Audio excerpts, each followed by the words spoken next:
మనం ఫ్రెండ్స్‌లో ఉన్నప్పుడు వాడు మంచోడు, వీడు నాకు క్లోజ్ ఫ్రెండు, వాడు వెధవ, వాడు ఇది అంటాడు. ఏదో ఒక ఇన్సిడెంట్ జరిగినప్పుడు వాడు బ్యాడ్‌గా ప్రవర్తించినప్పుడు, మనం ఏం చేస్తామంటే వాడిని డిస్కనెక్ట్ చేస్తాం. వాడు ఇట్లా చేశాడా నాకు ఆనర్ చేయలేదు అది ఇది అని.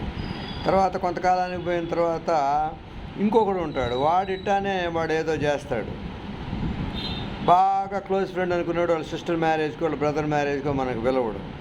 కానీ మనలాంటి ఫ్రెండ్ ఇంకొకడిని పిలుస్తాడు. మనం హర్ట్ అవుతా ఉంటాం. ఇట్లా వాడిని డిస్కనెక్ట్ చేస్తాం.